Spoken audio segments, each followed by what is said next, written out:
Mayong gabi guys, wala naman tayo trabaho. Wala pa man takatinda. So, try na to magkaon og vegetable.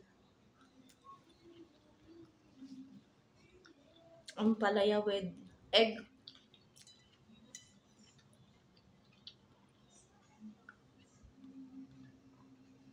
Sa Bisaya pa. Lanon na kanaho ni kay. Tapos naman ko nagkaon og rice. Paita pod oy.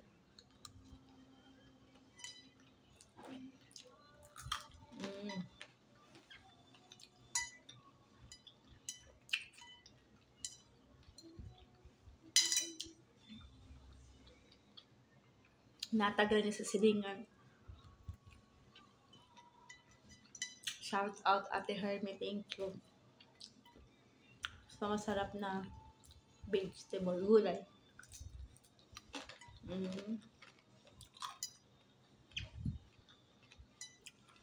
Pero di na natang tuyo kay para di natin malasahan masyado yung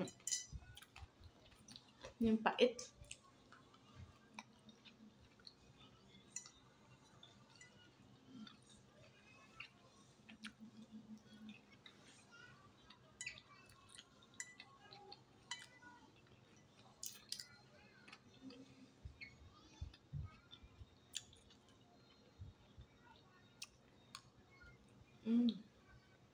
Lapsa. Parang luto ng nanay ko. Ganito din. Green pa.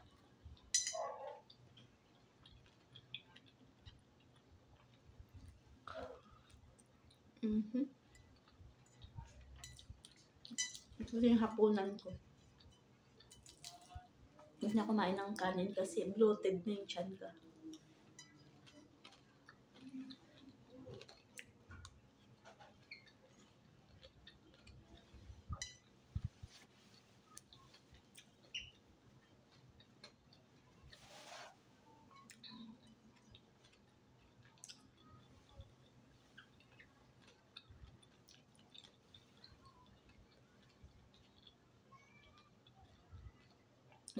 Ano lang guys, no? Disclaimer lang. Sa mahilig bumili ng gulay na gayat-gayat. Naku po. Di baling kayo na lang magayat sa bahay nyo.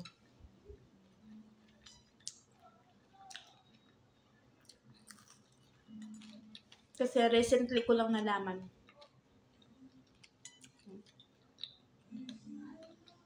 Binababad pala nila yun sa ano.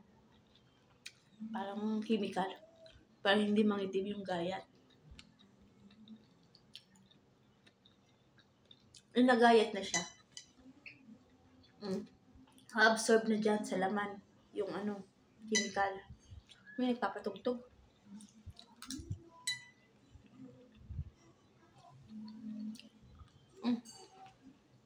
Bye-bye na. Patugtog yung silingan ko. Makaka-copyright tayo. Bye-bye.